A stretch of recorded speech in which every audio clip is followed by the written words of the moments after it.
Welcome to Real Talk for Women, an early morning mentor platform led by Amanda Leroux. A safe place for honest conversation that lead to healing, freedom, and growth. We journey from brokenness to wholeness, from shame to identity, and from confusion to clarity as we discover our true identity, purpose, and a walk with our kingdom calling. If you are ready to live in alignment with heaven, you're in the right place.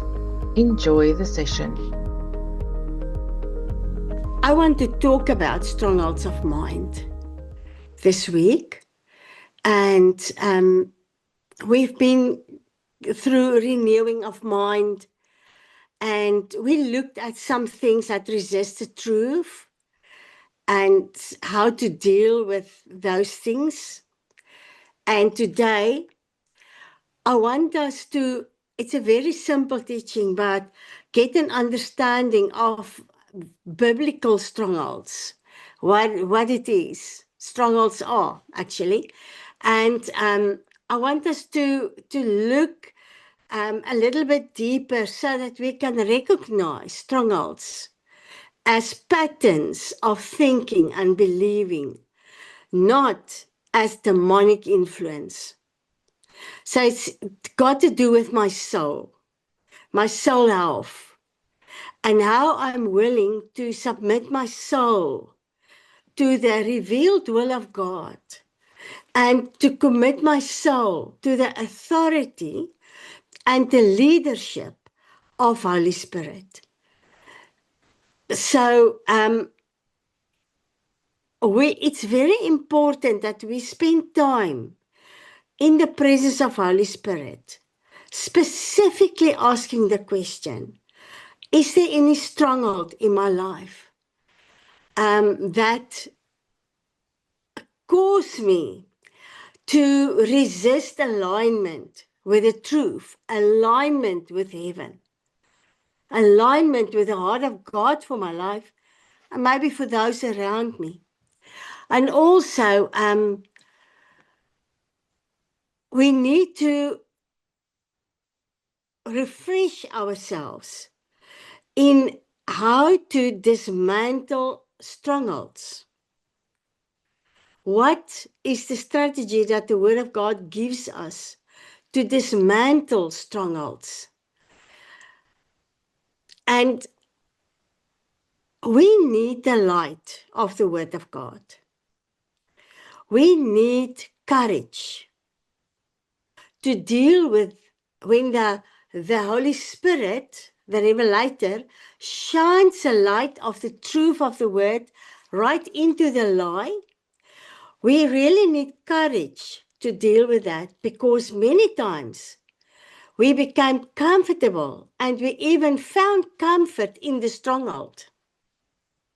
It comforts us, although we say we want to deal with it, although we say we know it's there, and but sometimes it's a comfort in our lives. So it's important to pray and ask God, shed your light. Let the light of the Word expose the stronghold in my life. So we need to become grounded in the truth. There's so many things going on and people inviting us to be grounded. So now they sell all these little plug-in things that you can sleep on, like a little heated blanket, a blanket, or a thing that you can stand on. The only true legitimate grounding is in Christ. I like to walk barefoot, and I'm barefoot most of the times when I'm home, even here. But I'm telling you, if I do not resist the enemy, I can ground myself according to all the new age techniques that they give us, and I will be a person that's impossible to live with, even though I'm grounded according to those standards. The Word of God grounds us. Now, the scriptures that's important to look at this week is 2 Corinthians 10, verse 3 to 5. And it's the very well-known scripture that says, "For though we walk in the flesh, we do not wage war according to the flesh. We destroy arguments and every lofty opinion raised against the knowledge of God." So this is the battlefield. This is the area of warfare according to the word. And it is against the knowledge of God. So we can blame and shame and do what we want. But as long as we resist the knowledge of God, as long as we allow arguments to lift itself up above or against the knowledge of God, we will not move one stronghold.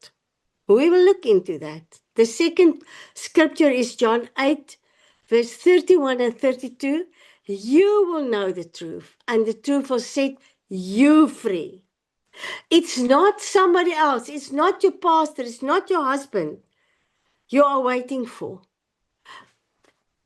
I will know the truth, and the truth will set me free. It's extremely personal. Sometimes we wait for husbands to change, for fathers and mothers to change, for friends to change, or whatever. And we wait for them to come and repent or say, I'm sorry. In the meantime, the stronghold's got me. You will know the truth, and the truth will set you free. John 8, 31, 32. 2 Corinthians 10, verse 4. Very well known. The weapons of our warfare are not carnal. Or in a different translation, the weapons of our warfare are not of this world, but have divine power. So we have supernatural weapons. And God gave it to us to use. We will come to that portion as well.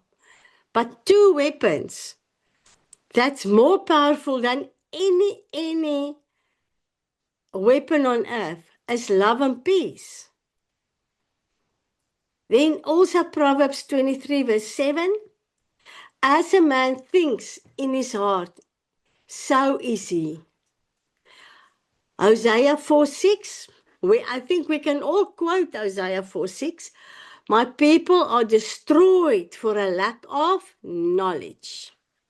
Revelation knowledge. Ephesians 4 verse 22 to 24. But put off the old self. Be renewed, okay? Put off the old self. The old self is used by Satan to create strongholds of mind. We must put it off and renew it. And then the last one is verse 27 of Ephesians 4 that says, give no opportunity to the devil. Give no opportunity to the devil. So I want us to look at what a stronghold is and what it is not, according to 2 Corinthians 10, verse 3 to 5. So let us read from the Amplified. So the weapons of our warfare are not physical, weapons of flesh and blood. Our weapons are divinely powerful for the destruction of fortresses. We are destroying sophisticated arguments and every exalted and proud thing that sets itself up against the true knowledge of God. And we are taking every thought and purpose captive to the obedience to Christ. So a stronghold is a pattern of thinking. It is a belief system. It is reasoning. It is imagination that becomes firmly established in a person's mind and resists the truth of God. That's what the stronghold is. It is not merely a bad thought. It is a fortified way of thinking that influences your behavior, emotions, decisions, and perceptions. That is what the stronghold is. It is not something that Satan has built here or there. A stronghold is here. It's in the mind. It's in my belief system. So when we look at the Greek word, or the words that's translated as strongholds, it is okiroma, OCHYROMO,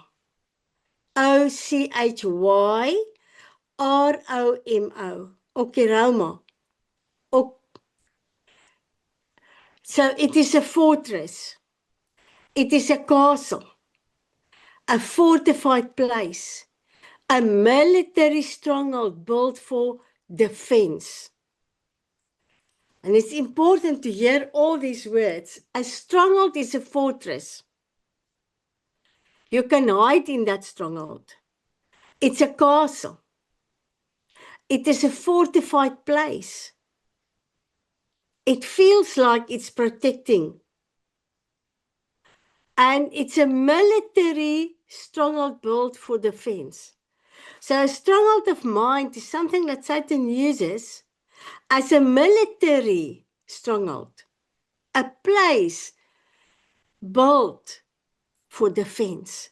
So that's why it is difficult to discern a stronghold, because it feels as if it's a protection. And also, the stronghold is used as a defense, to defend yourself. So in the natural world, a stronghold was a heavily fortified structure that protected soldiers from attack. Now, compare that, you must compare this with a stronghold of mind. So Paul uses the military picture, and he uses it spiritually. A stronghold is a mental fortress where false beliefs are protected and defended against God's truth. So let's just read that scripture again, and how Paul is using this scripture to explain a stronghold.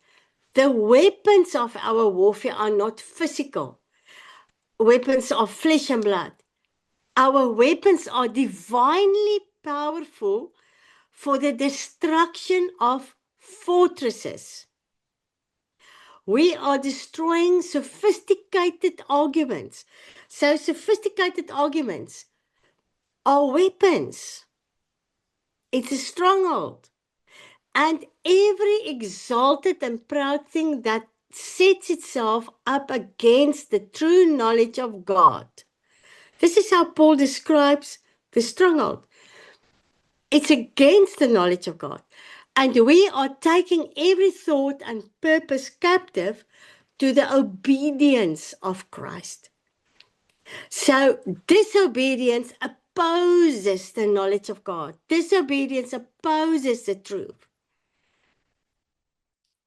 And this is why Paul uses it as a military picture, but in the spirit, not in the physical. He says it's not carnal. It is not carnal.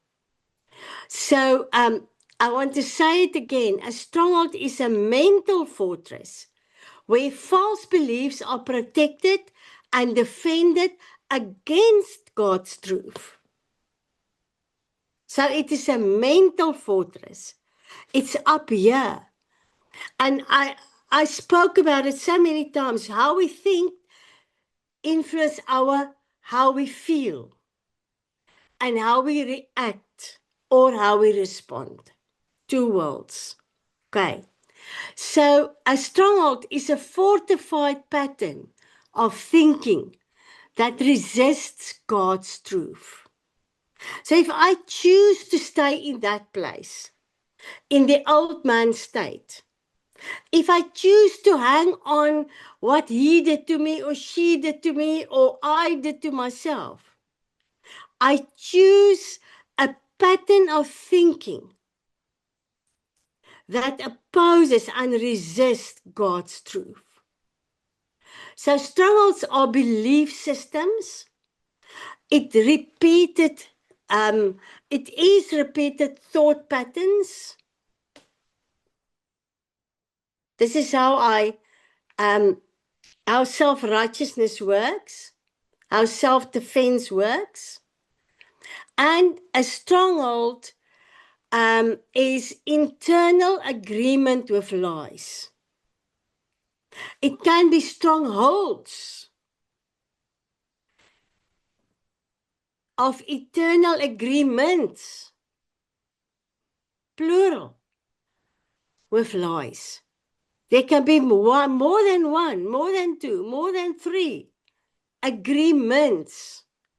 And all those agreements causes strongholds of mind. So many times the word speaks of it as plural, not singular.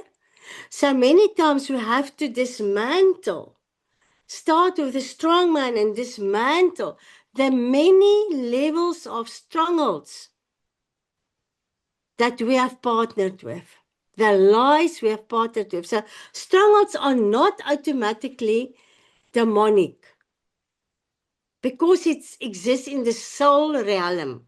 It's my soul that comes in agreement with a lie that opposes the truth of God.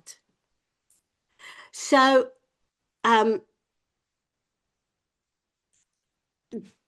the stronghold of mind that forms can be discerned and misused by demonic forces. But initially, it's not demonic. It's in my soul realm. And the way I deal with that lie will determine whether evil spirits that enforces lies can attach to my mindset, the way and influence my mindset or not. Ek hoop dis duidelik. A stronghold is not where the enemy speaks the loudest or where he's the most present. It is where truth is resisted. So if we resist the truth of God, if God says, love your enemy, bless them, do not curse, but I choose the opposite. I fight my enemy. Say, for example, it's a friend that lied about you and spread the gossip, and now that friend became an enemy. And instead of being a peacemaker, I become a warrior against that person, and I start a warfare against that person with words and maybe even half-truths and whatever. So I partner with the enemy, and his voice can become a directing factor in my life. If I partner with that feeling, or and I do not pull down the stronghold. So it's where truth is resisted. This is the important thing that we need to hear again, because I'm sure all of us have been through some kind of deliverance or deliverance teachings or whatever. So how does a stronghold form?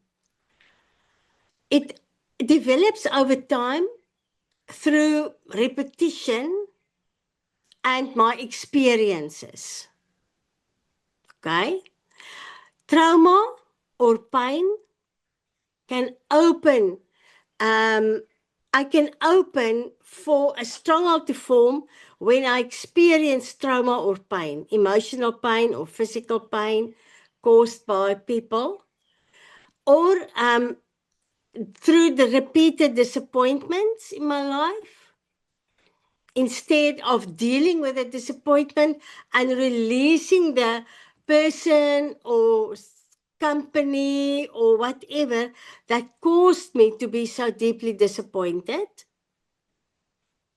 or generational patterns.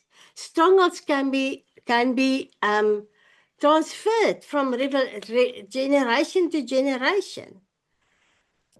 It is very possible. Remember, I told you about the encounter I had with God at the age of 17.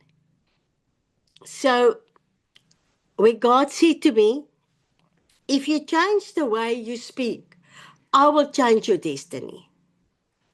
And at that point, one of the big things that Mom told me was that as the girls in this family line that she came from, we developed gray hair at the age of 12, and by 30, she told me, Amanda, this is how our family works. I already had gray hair at 17 because she told me, we'd start at 12, and at 30, you will be beautifully pure white hair. And this was the very first thing the Holy Spirit highlighted to me. And he said, it's not necessary. And I started to tell her, Mom, I'm not going to be gray at the age of 30. And as I started to counter the declaration over us as girls in this family line, the gray started to fall out. And I only developed gray hair in my 50s. So that stronghold of mine that every girl starts to turn gray at the age of 12, and at 30 you will be a grayhead, had to be opposed, had to be pulled down by speaking the truth right into that. This is how generational patterns work. Your dad lost everything. His dad lost everything, and you are likely to lose everything at least once in your life. So you can either come in agreement with that generational pattern, or you can say, not on my watch, in Jesus' name. All husbands die at the age of 45 of a massive heart attack.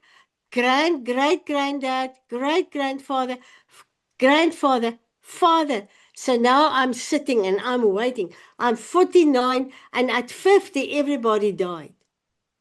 But I can pull down that stronghold, that generational pattern. It can be cultural, conditioning, the stronghold of mind. All the sons, or all Afrikaner men, or all Chichewa men are born into this culture. But it's not a culture, it's a cult. And it opposes the knowledge of God. All around me, there's so many ghoulies all around. I haven't seen so many different ghoulies in my area like at the moment. It's a cultural conditioning that every Chichewa man will drink the potions from birth till they die. And we need to deal with the cultural conditioning in our own lives. So misinterpretation of experiences is another thing that can cause a stronghold to form in my life. So I misinterpret a situation or an experience. And because I did not seek God for the truth, what is really happening here? And I misinterpreted the experience, a stronghold can form. This is an important one, because I think all of us, once or twice, or at least a few times in our lives, had bad experiences. But if we misinterpret it, we can open up to a stronghold of mind. So strongholds often feels normal. The stronghold of mind that I've got, that I haven't discerned and dealt with, it can feel normal. It can even feel protective. But we need to know and we need to hear the truth. And that is what we repeatedly believe eventually feels like the truth, even if it's a lie. So if I constantly accuse a person, I had this Mr. Venter situation in my life while working at Onderstepoort. For 3 months, when I went back to Onderstepoort, I've worked there for 6 years, went to Roodeplaat and back to do a specific task at Onderstepoort. And every morning I would greet Mr. Venter. For 3 months, he wouldn't greet me back. And every morning I thought, maybe this morning he will greet me. And he didn't greet me till 3 months in. So I did not feel Mr. Venter is rejecting me, or he thinks he is more important because he was in finances. He was one of our finance leaders at Onderstepoort. I just had it in my heart to greet him. And one day he greeted me back. He actually started to talk to me. And one of my colleagues came and said, "Did that man greet you?" We don't even greet him because he doesn't greet back. And what I've discovered was Mr. Venter was an extreme introvert.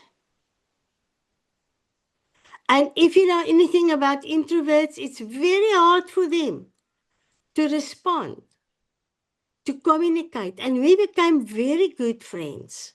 Very good friends. I would go in tea times, sit with him. He had so much wisdom. He was about 20 years older than myself.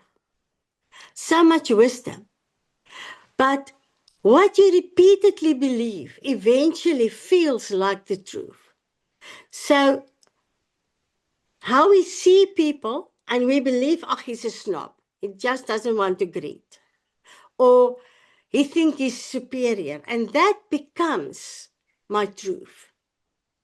Instead of consulting Holy Spirit, hearing what is it that Holy Spirit say about Teresa or Celia or whoever. And we need to deal with this thing. Women are prone to accuse and to make afleidings about situations, and it becomes our truth. In the process, we deceive ourselves and we cause a stronghold of mind.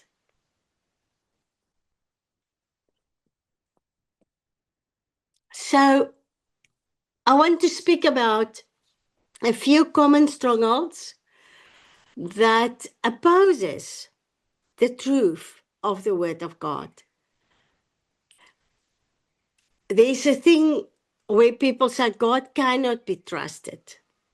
So this is now after a few disappointments, and then they start to project on God. I can't trust him. I can't trust him with this place. I can't trust him with this situation.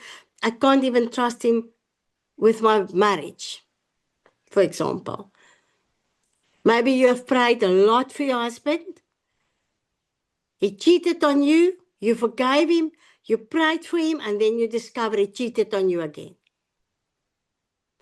And you just feel, in this area of my life, I cannot trust God because this thing repeats. That's a lie. I must protect myself. So what will we do? I'm not going to accept any invitation from that person again. She has or he has, or whatever the situation is. I must protect myself. And we hear ourselves speak. I cannot be near that one. I must protect myself. Okay? A stronghold forms a lie that I must protect myself. Because the Lord says, I will fight for you. I will always struggle. And many times we use that word always, or I will never, and it becomes a stronghold in my life. Or I'm not worthy. I'm not worthy. God will not use me.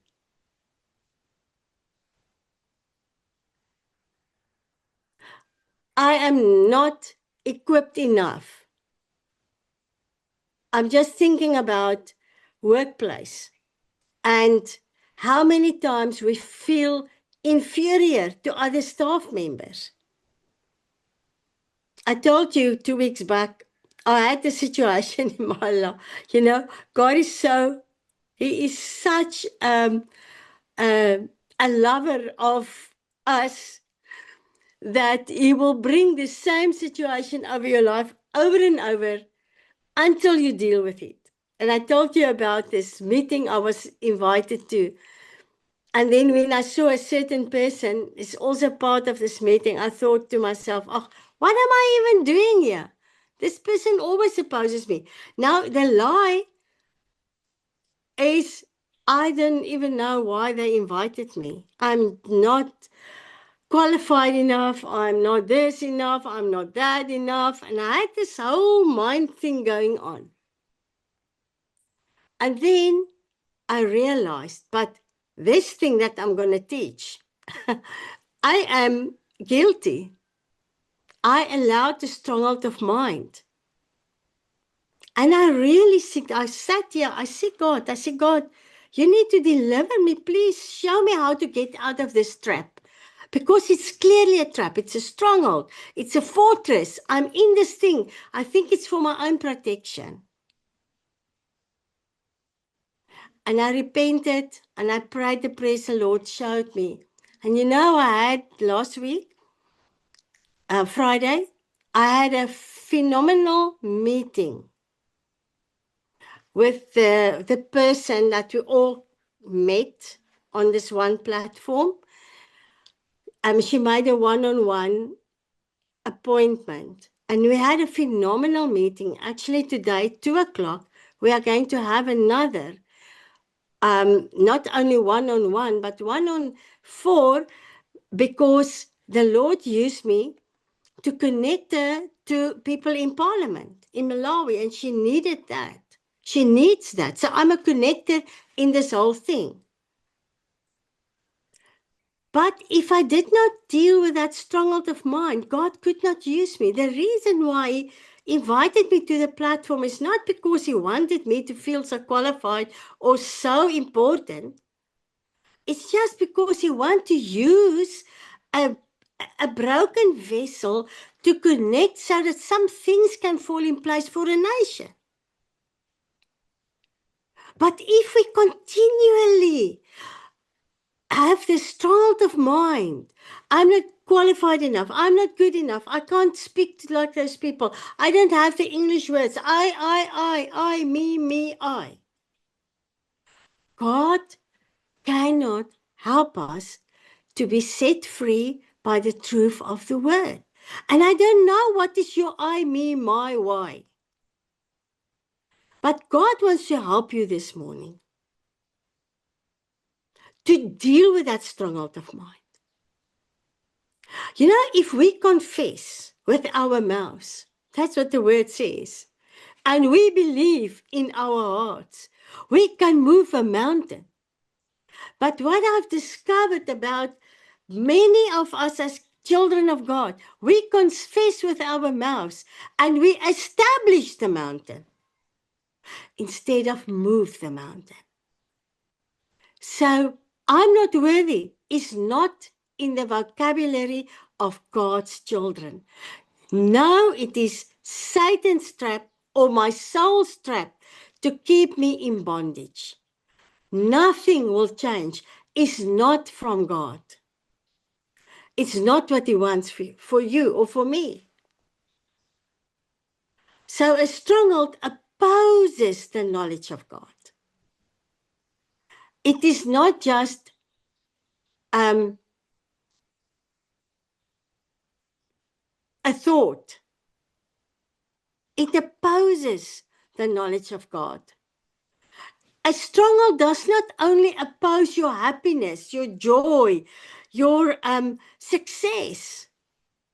It's much bigger than that.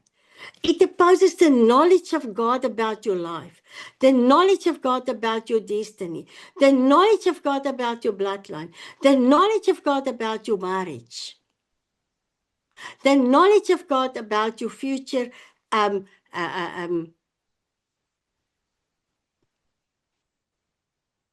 whatever. 'n verhoging, 'n promotion. So, how does it begin? Maybe I must just end that portion about a stronghold that opposes the knowledge of God by saying strongholds don't just limit us. They misinterpret God in my life, who He is in my life. So misinterpretation follows a stronghold. Now, how does it follow? How does it develop? It begins with a repeated lie. So Jesus said in John 8, verse 44, when he lies, he speaks what is natural to him. For he is a liar and the father of lies and half-truths. Speak of Satan. He speaks what is natural to him. And what is natural to him, to Satan, is he is a liar. And he is the father of lies and a father of half-truths. So God does not love me as a lie. It comes directly from the mouth of the evil one. I will never change. I am rejected. My situation will never improve. So those things, those lies that I don't oppose, the lies that I allow, becomes entrances for demonic oppression. So if I don't oppose the lie, whenever that thought even comes to us, to mind, we need to oppose it immediately. Not wait till tonight. I'm not going to remember. Just tell Satan and my soul, speak to my soul. Why are you downtrodden? Why are you bringing this lie as if it's a truth? And renew your mind. Bring the word of God. It can be in a meeting. It can be, in a shopping mall for that matter. And we need to determine what is that lie that will give an entrance to demonic oppression and even possession. Wrong thinking patterns. Romans 12:2. We've been camping on Romans 12:2. Do not be conformed to the world any longer with its superficial values and customs, but be transformed and progressively changed as you mature spiritually by the renewing of your mind. I wonder how many of us struggle in relationships because of a lie that we believe. I wonder how many of us are suffering because of a lie. So the renewed mind agrees with God. The unrenewed mind often develops strongholds through fear, unbelief, pride, bitterness, rejection, that victim kind of thinking. Yes, Lord, if there's a thing that grieves my spirit, it's a victim kind of thinking. Because the victim draws all attention to himself or to herself all the time. So every conversation will end up with poor little me. And it is Satan's, one of his most powerful traps. Worldly philosophies. You know, we many times bring things into the church that belongs to the enemy. One good example is the Gospel of Narnia. It became a gospel tool for children. While the core of Narnia is demonic. It's all about shape-shifting, half animal, half human, and all weird things.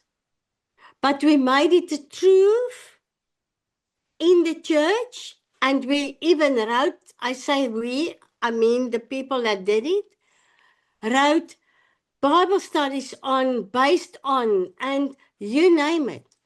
In that, we opened the church for mysticism. Now mysticism is normal in church. People can slide like snakes. People can do all weird and wonderful things, and it's the Holy Spirit. And we don't discern the truth.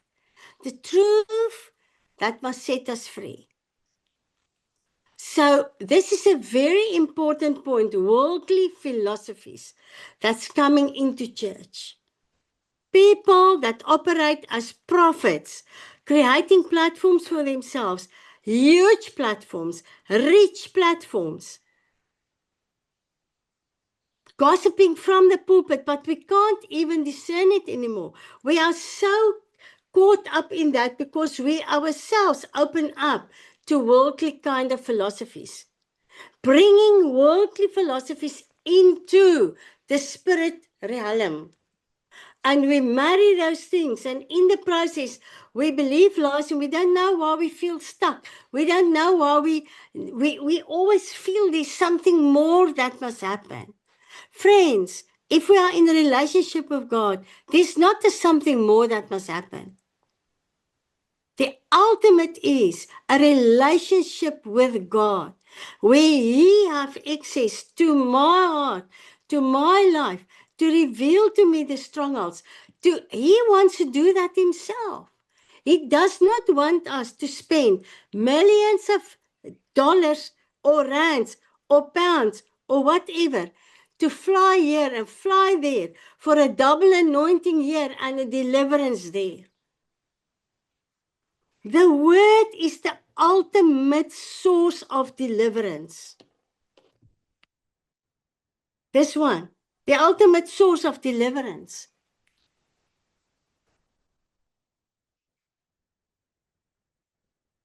Not a person, not people, but the Trinity wants to set us free. I've spent hundreds of hours studying the demonic so I can write renunciation prayers. And I can tell you from my heart, I've wasted hundreds of hours. Because if I know the truth will set me free. And I had to discover it for myself when God challenged me and said, Amanda, what are you busy doing? And He had to come and change my entire mindset concerning how to deal with strongholds.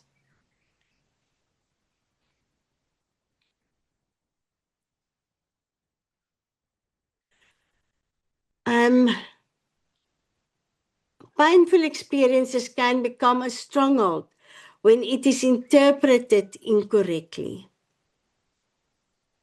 We make so much of the pain. We elevate the pain above the knowledge of God. We elevate the experience above the knowledge of God. And when we are stuck, we actually, blame and shame the person that caused the experience and not ourselves for being stuck because we interpreted this wrong. And what is an example like? Rejection becomes nobody loves me. Ek weet nie of jy kan identifiseer nie, but where you were rejected and you didn't deal properly and you interpreted the rejection in the wrong way. Nobody loves me. Failure becomes, I am a failure. Betrayal becomes, nobody can be trusted. Wie van ons het al gesê, I trust nobody? You don't need to put up your hand, but I trust nobody. You hear it often, but it comes from betrayal. We didn't deal with the betrayal. We interpreted it as if that one person that betrayed me caused me to distrust everybody. So it became a stronghold of mind. So the reality is, have you been betrayed? Yes, I have been betrayed, even by dear and near. But the false thing is, nobody can be trusted. Trust nobody. And that caused the stronghold of mind. So the characteristic of a stronghold, as I said, it exalts itself against God's knowledge. Verse 5 of 2 Corinthians 10. We are destroying sophisticated arguments and every exalted and proud thing that sets itself up against the true knowledge of God. This is our battlefield. My thoughts that exalts itself above the knowledge of God. Thoughts that exalts itself. This is the characteristic of a stronghold. So, the stronghold will always argue against what the Word of God says. The Word of God says you are accepted. The stronghold says you are rejected. The Word of God says you are forgiven. The stronghold says your past defines you. Okay? Strongholds influence behavior. So Proverbs 23:7 says, for as he thinks within himself, so is he. So when we listen to ourselves, we will hear what rules our mind and our heart. As a man thinks within himself, so is he. We cannot speak anything else but what is within. A person that's always half, sort of under the belt and sexualize everything, that's what rules the mind. A person that always seeks a way to slander another person, that's what's in the mind. A person that encourages others, a person that builds others up, that's what's in their mind. And we must decide what we want. What we continually believe eventually shapes how we live. Wrong beliefs produce wrong response. I always say, you either respond or react. Ne? So strongholds creates blindness.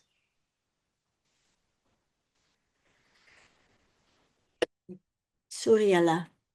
So it creates blindness.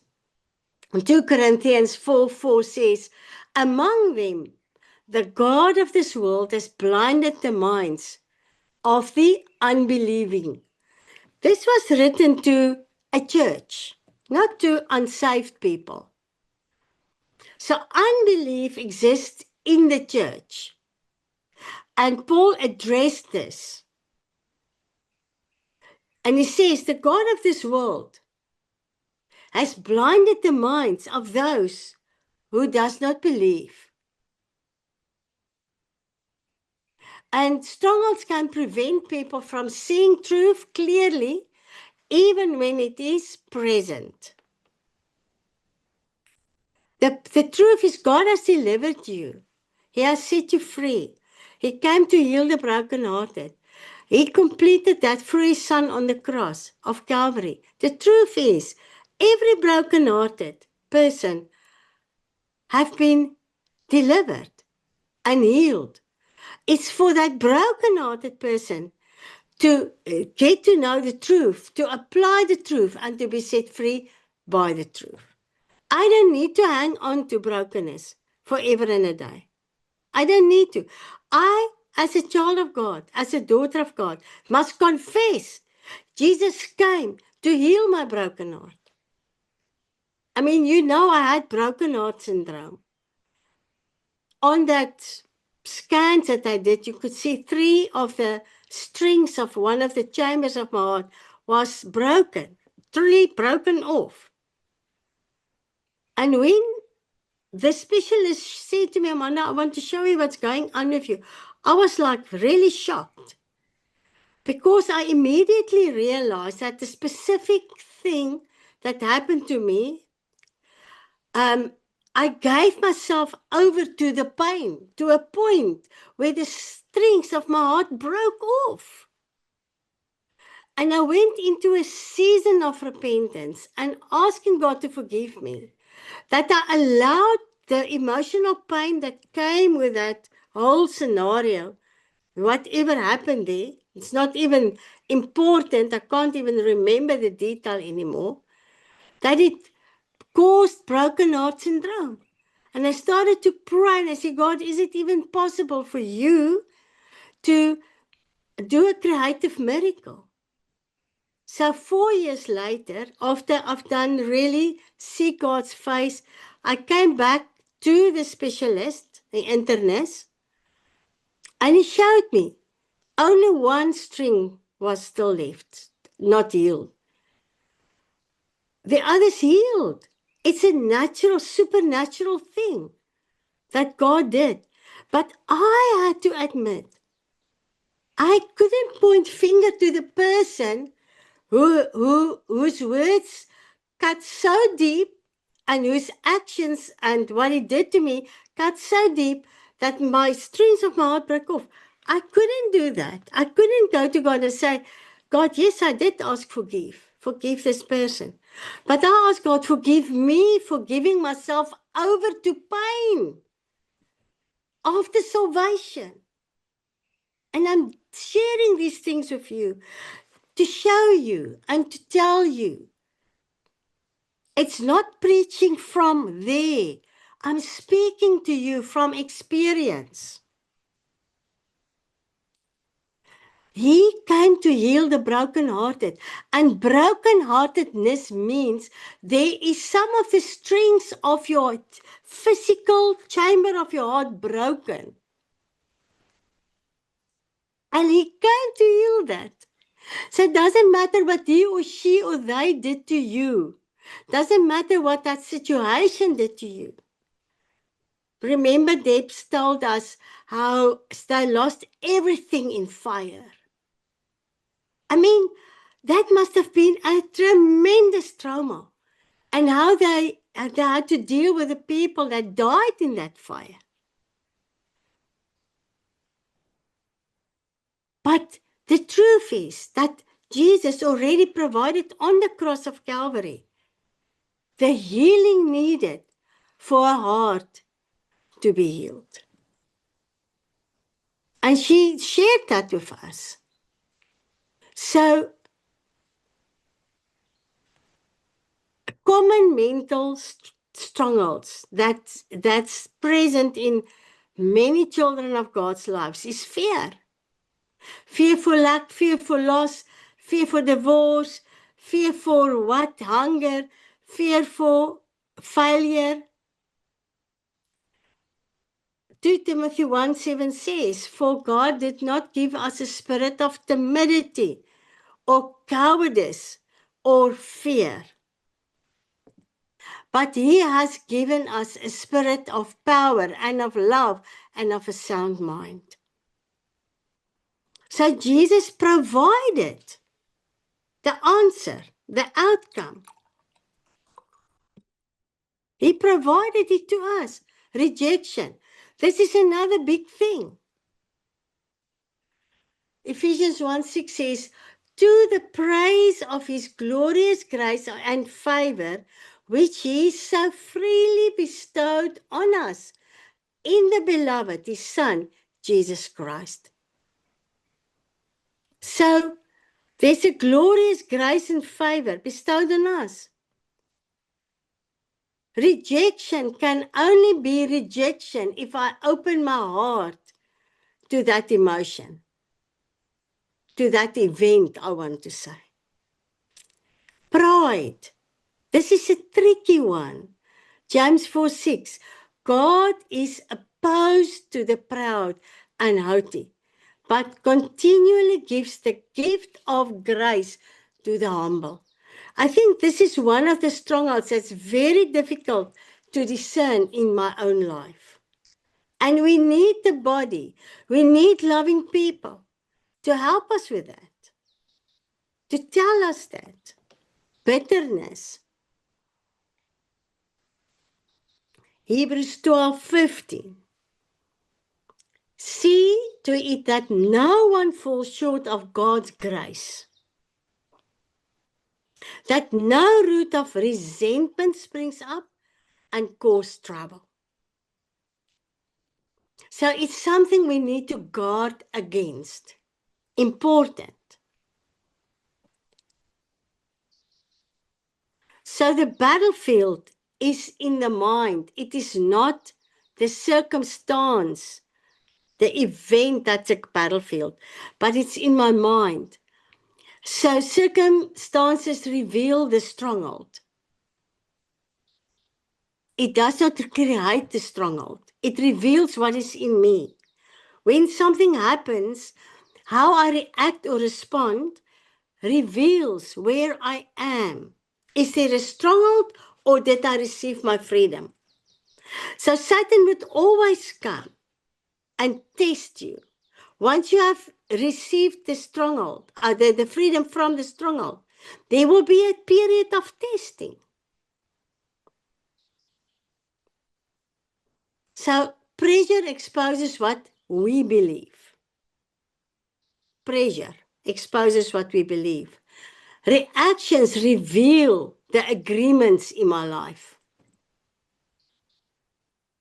Where is still an agreement? This one is important. I'm telling you.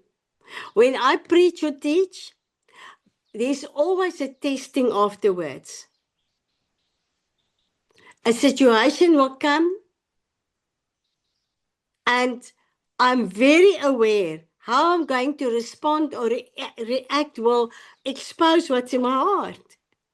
It's what it is. So freedom begins with awareness. I become aware of how I respond or how I react.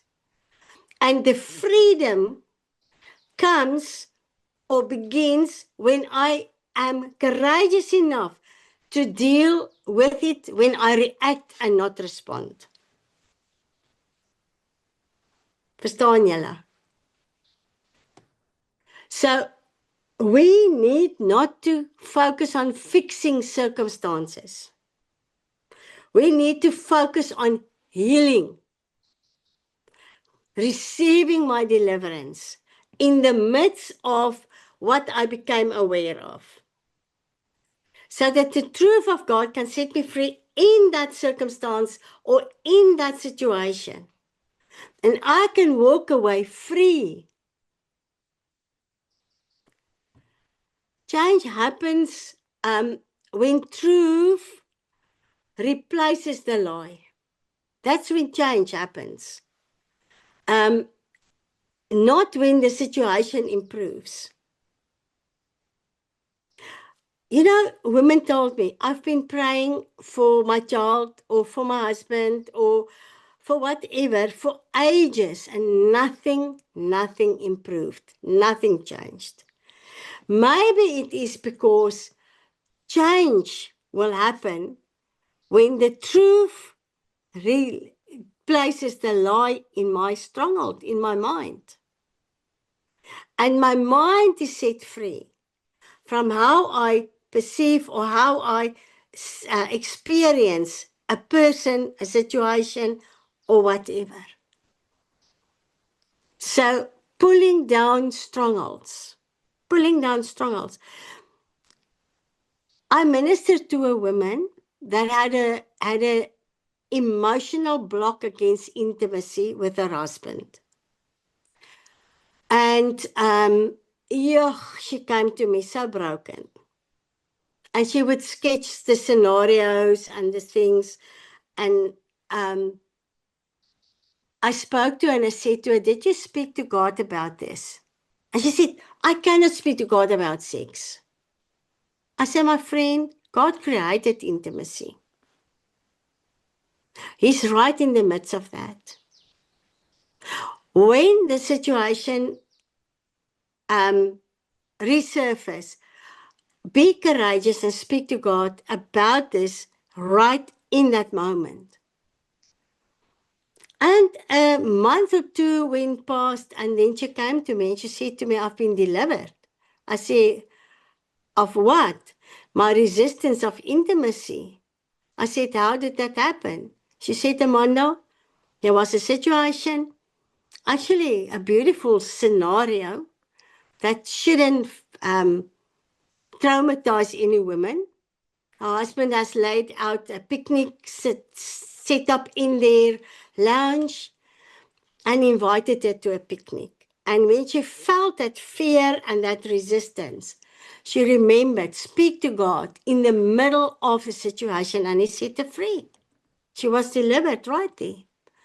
The situation wasn't even so fearful, but just the thought of intimacy intimidated her. And then after being set free of that fear to just give herself, God could actually start with the real healing. I don't know why I get this funny examples to share with you girls. But dare to speak to God in the midst of the challenge. And to deal with that. Pulling down strongholds. God has given us his strategy in 2 Corinthians 10, as we have read it, verse 4 to 5. Paul did not say ignore the stronghold. He says dismantle the stronghold. Demolish the stronghold. So we need to take action. So the process is truth is revealed, so the light shines through the word of God, and the truth exposes the lie. And what does the word says? Light expels darkness. So the light of the truth comes in through the word of God, and the truth exposes the lie. And the lie loses its authority. So Hebrews 4:12, for the word of God is living and active and full of power. So what do? The word comes, the light of the word comes. It exposes the lie, and the lie must go. So our steps that we need to follow is we come repentant before God. So how do I repent? It's a change of mind, remember? So I confess the sin, I ask forgiveness, and now it's time for repentance. And I change through my repentant process. I change the agreement. I break the agreement with a lie and I partner with the truth. I come in agreement with the truth. This is where repentance is so powerful and important. So I admitted, God, this is true. This is stronghold. I confess it is a sin. I'm sinning against you. Forgive me. But now I am breaking the agreement with a lie and I choose to partner with the truth. I come in agreement with the truth. That is what repentance is. Then it is, we broke that alliance with renunciation. I renounce the alignment with the lie. And I break it in Jesus' name. And I replace the lie with the truth. And now I am taking a step of obedience by living in the truth and no longer motivate the agreement with a lie.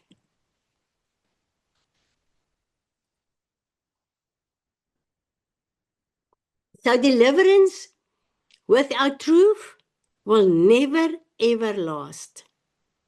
Self-deliverance is powerful, but I need to apply the truth. Freedom, my freedom, is sustained by the truth, not self-effort. The truth alone. Repentance brings me in alignment with the truth.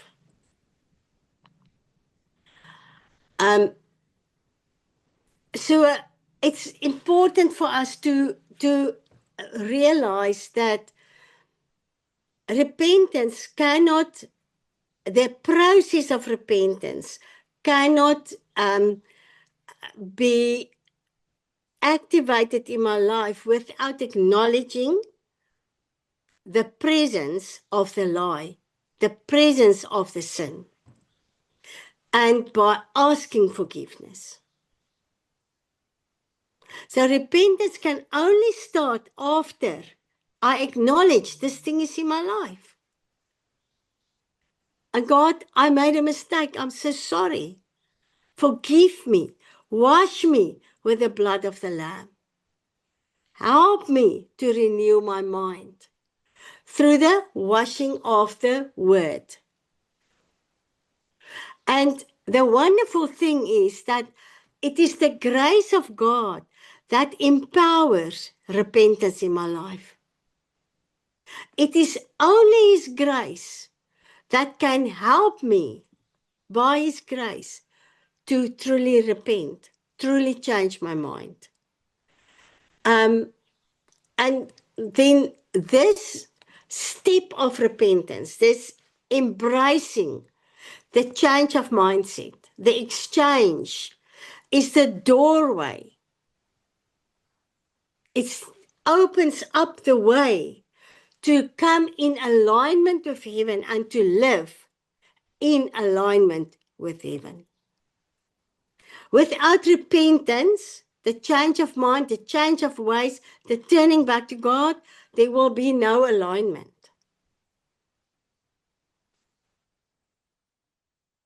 Now, my freedom must be maintained intentionally.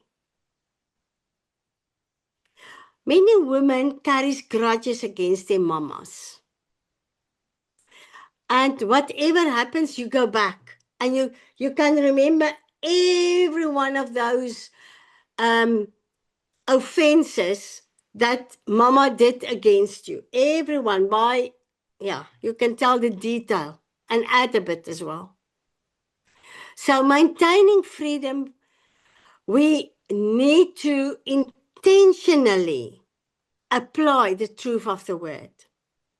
Just as much as I'm forgiven, she's forgiven. Just as much as God wants to set me free, He wants to set her free. And we need to deal with the old pages of the book. This little black book where we keep score. We need to burn that thing with the fire of God and ask the Holy Spirit to help us to forget. When the old pattern tries to return, resist. We must apply the truth. And then obedience will reinforce my freedom. And freedom will grow the more I use my freedom. By telling Satan, sorry, I've been set free. I'm free. And I'm free indeed. By enforcing the freedom, the stronger my mind will be attached to the truth of the word and align with heaven. So I need to pursue my freedom more than anything. And I must steward my freedom in the right direction. The freedom must not be a permission to sin again, okay, to do funny things again. So that's important. Now, sissies, this is the end. I wanted us to do a breakout room today, but we had all our technical challenges again. I will post reflections for you in the Telegram group.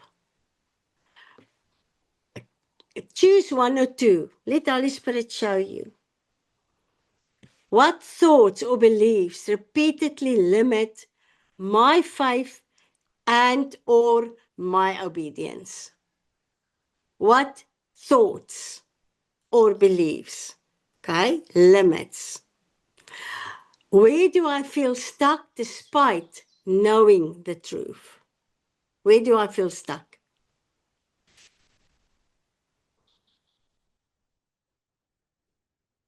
What experiences shaped these beliefs? What experiences did I had that shapes the beliefs? What truth from Scripture challenged the wrong beliefs and the lies? And what would freedom look like in that area where you struggled? I think it's good to take time to think about these things. And to make sure that I'm not in alignment with evil lies about myself or other people. So I really hope this helped you. It's not new. It's old things. It's not new knowledge. But I know out of experience just this past 2 weeks that we need to revisit and need to make sure there's no stronghold of mind. That experiences does not throw us right back into the old self, but that it will propel us into growing in our freedom.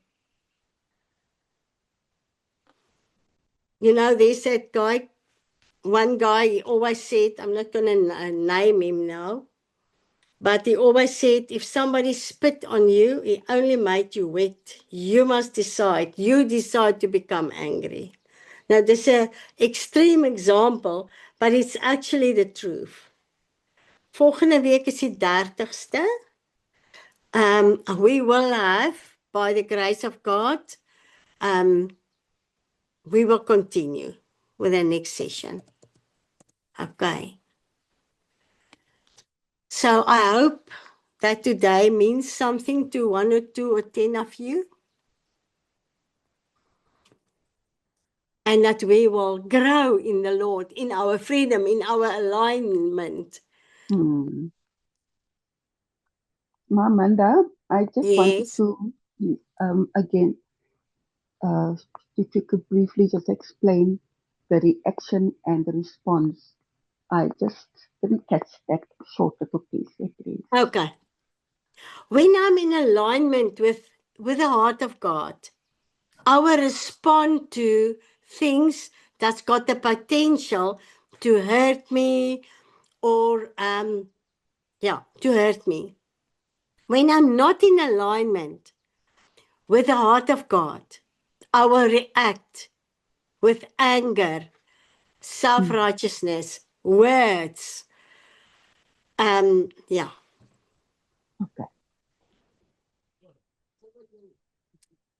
Is it duidelik? Any other questions or the black book? I've got a fantastic testimony on that black book thing. If you have time, I can quickly share it. Can I share? I had a minister in Swakopmund. New church family, didn't know them from nowhere. I was invited, and it was quite a hectic week for me in Standerton, working very hard so I could be in Swakopmund that weekend. And I arrived on the Friday morning. No, I arrived on a Tuesday. That's what. And I was quite tired. So the people where I stayed went out for the afternoon, and I decided to spend time with God. And I asked God, why did you call me to this church family and to speak to intercessors and to the church? And I was tired and I fell asleep and I had a very short dream. In the dream, God took me right into the church building. It happened to be like a hangar, an old hangar, Julle weet mos nou the hangars where they park small airplanes. And God took me into this hangar setup, and He introduced me to 2-3 people. The worship leader, a woman that played violin, and to the pastor in the dream. And then He took me to the front, and in the front was this kingly chair, like a very beautiful kingly golden chair. And on the chair, on the seat, piled up different kinds of files, and on the bottom, on the seat, 2 black boxes. So my assignment was to remove those things for a purpose. But I didn't know the purpose when God gave me the assignment. So I went and I thought, well, this is easy. I will just take the whole pile and move it. And I took the whole pile, and it was so heavy, I could not move it a millimeter. So I started with the flip files on top. That wasn't so bad. I just moved the flip files and then the archive files, those thick archive files, a bit heavier, but not so bad to move, until I got to the 2 black boxes. And I thought, okay, now it will be easy. And when I tried to take the first black box, I couldn't move it. I just couldn't move those 2 black boxes, and God spoke to me. Or I asked Him, God, what is in the black boxes? And God spoke to me so clearly. He said to me, it is the accusations, the gossips, and the lies that the church family has against each other. And I was shocked, and God said to me, I am sending you to deal with a stronghold. And He said, instead of them ruling from heavenly places, their seat is filled with accusations, gossips, and lies against each other. And I woke up and I thought, what? This is hectic. I can't just share this dream. So I spoke to the couple. They were the head of intercession those days. I spoke to them and I said, I had a hectic dream. I need to meet the pastor before I minister. So we went and they took me to the pastor. He was in the back of this big hangar. This was like offices. And it's exactly the face that I saw in the dream. So I said to him, Pastor, I had a hectic dream and this is what I came to do. God told me I need to deal with a stronghold, but I need to share with you the dream. And he just burst out and cried. And he said to me, our church grew very fast, very large, but this thing came in. The gossip, the slander, the bad-mouthing, the tale-bearing, all those things, and it is busy ruining my church. And then I asked to meet the worship leader and the violin. I mean, what is the chance that there can be a violin player in a small family, church family in Swakopmund? They took me to the leader of the worship leader and the woman playing the violin. And I knew the two of them had something to do with this mess going on. And God dismantled. I shared this thing with him. Many other things happened, supernatural, funny things happened in that service that Wednesday evening. Many people came, nearly 300 people came. Small town. But God came and he dealt with a stronghold. And you see, many times we have little black boxes. And those black boxes is causing a stronghold of mind. The stronghold of mind can break up churches. It can break up marriages. It can break up relationships if we do not give attention to the little black box. So that's what the black box thing is coming from, okay? Maybe help het jou ook vanoggend. Gaan deel met daai ou black boxie. Amen. If this teaching touched your heart or spoke into your life, please subscribe to the channel, like this video, and share it with someone who may need encouragement today. If you would like to connect or have questions, feel free to email me at amanda@arialaministries.org.za. You can also visit our website at www.arialaministries.org.za and www.restoringhopeafrica.org. You can find me on Facebook at Amanda Leroux. Thank you for walking this journey with us. Remember, healing is possible, purpose is real, and your story is not finished.